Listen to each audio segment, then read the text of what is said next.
Right now, you are being crushed, not by anything you can see, not by anything you can feel, but the air above you, the atmosphere, is pressing down on every square inch of your body with 14.7 pounds of force. You do not notice it because you were born into it. But what if you were not surrounded by air? What if instead you sank straight down into the deepest point of the ocean, 36,000 feet below the surface, a place so deep that if you drop Mount Everest into it, the peak would still be a mile underwater? What would happen to your body? Let us find out, one terrifying layer at a time. The moment you hit the water, everything feels fine. The first 10 feet are calm. Sunlight is everywhere. You can see your hands, the sky above you, the blue stretching out in every direction, but you are already sinking, and the pressure is already building. At 33 feet, just the depth of a swimming pool's deep end, the pressure on your body has doubled. Your lungs, which held about 6 liters of air at the surface, have now been squeezed down to 3. You feel a tightness in your chest, like someone is sitting on your ribcage. Your eardrums start to flex inward.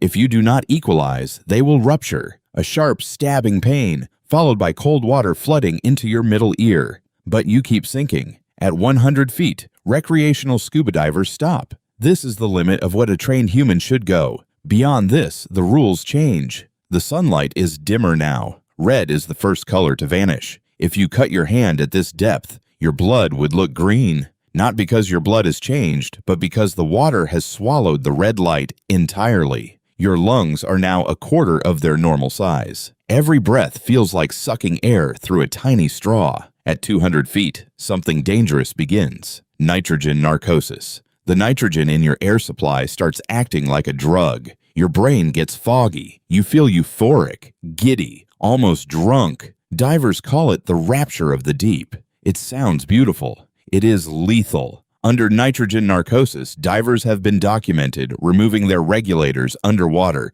because they forgot they needed air. They smiled as they drowned. At 330 feet, you have passed the depth of most submarine operations. The pressure is now 10 times what it is at the surface. If you are not inside a pressurized vessel, your body is being compressed from every direction. Your sinuses are collapsing inward. Your intestines are being squeezed. The air spaces in your teeth can implode, cracking molars from the inside out. This is where free divers begin to black out. The deepest any human has ever gone without equipment is 702 feet, set by Herbert Nitsch.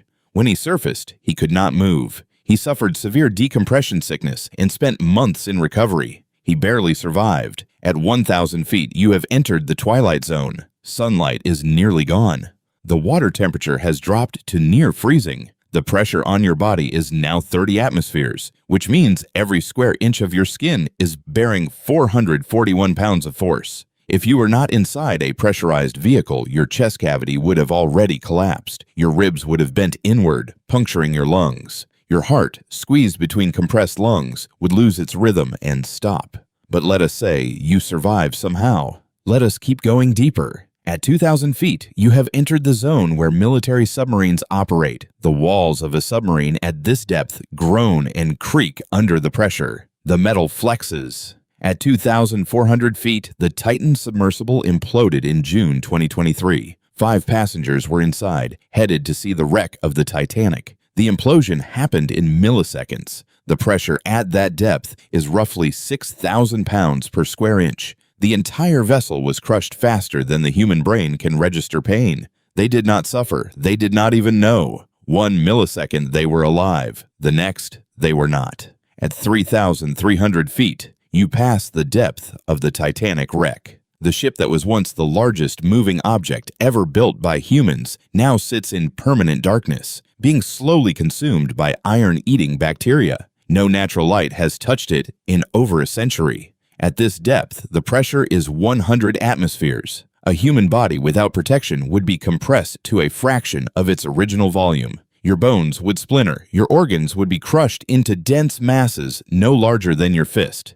But the ocean does not stop here. At 13,000 feet, you enter the abyssal zone. The temperature is just above freezing. There is zero light. The creatures here have never seen the sun and never will. They evolved in total darkness for millions of years. You would encounter animals with transparent skin, glowing organs, and jaws wider than their own bodies. The anglerfish, the giant squid, the fangtooth, they are not designed to be seen. They are designed to eat in the dark. At 20,000 feet, the pressure exceeds 600 atmospheres. The weight on every square inch of your body is now 8,800 pounds. That is the weight of a large SUV pressing on an area the size of a postage stamp. No human has ever been here without heavy engineering. The vehicles that reach this depth have walls inches thick made of titanium, and still, the ocean keeps going. At 36,000 feet, you have arrived. The Mariana Trench,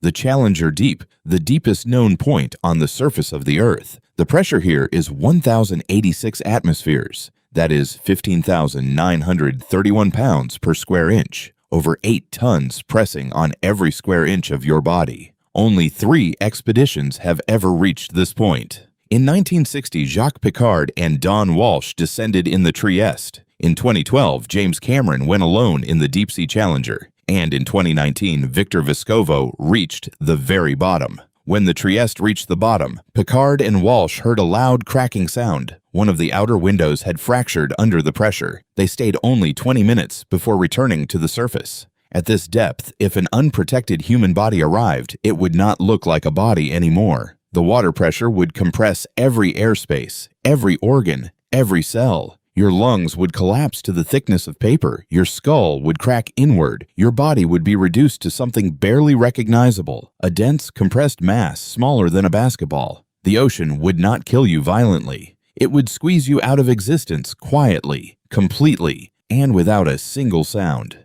And here is the part that should haunt you. We have better maps of the surface of Mars than we do of the bottom of our own ocean. Over 80% of the ocean floor has never been explored, never been seen, never been mapped. We do not know what is down there.